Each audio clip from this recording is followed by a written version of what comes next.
Hi, I'm Bedrosian. As many of you know, I'm running for Roanoke County Supervisor. I want to take time once a week or so just to talk about some of the issues that I think are important to the citizens of Roanoke County. And today I want to talk about debt. Now, many of you are very aware of the debt we have on the federal level because it's so large and where it's consuming a large part of the revenues that we bring in have to go to pay that debt.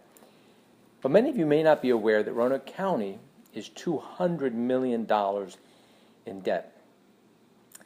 Now, there are many implications of being so much in debt, and one obviously is the financial implication because we have to pay it back. And you have to pay back not only the principal, but the interest. And the interest on that debt alone is about $6 million a year. So just looking at the interest alone is $6 million. And that's $6 million that could be used to spend on things that government should be doing for the citizens. Now, the other implication is that of a moral issue.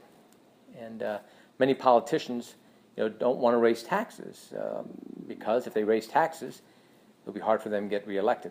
So what they do is they borrow money, and most of the times in secret, and they spend it on the programs that they think will help them get reelected. Now, just for a little history about Roanoke County was founded in 1838. And so for the first 160 years or so, from 1838 all the way to about 1994, Roanoke County accumulated $60 million in debt.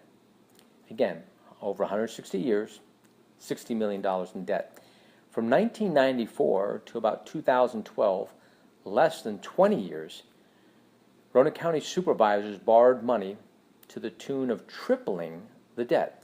So we went from $60 million in our first 160 years. In the next less than 20 years, we tripled that debt to $200 million. And now, Roanoke County supervisors just recently voted to add another $9 million of debt to build the Vinton Library. The issue today is not that we're spending money on certain things. The issue is that we're going into debt to do those things. We need to get back to a time when we just spend the money that comes in and spend those money on the things that we should be doing. Now, debt, many people don't think that it's such a big deal because they never really see it.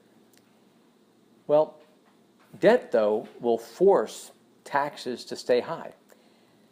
Many of you may not know that Roanoke County has the third highest property tax rate. So the rate that you pay on your house for taxes is the third highest in all of Virginia.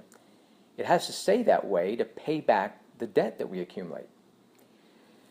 Not only that, but with the economy the way it is, it may be very reasonable to expect that taxes will have to be raised in order to pay back the debt that we have now. So I hope this talk about debt and taxes shows you that debt really does have an implication on the taxes that have to be raised to pay it back, and has a real direct effect on your life. Because if we didn't have such a high debt, you'd be able to keep more of your own money and do the things that you want to do.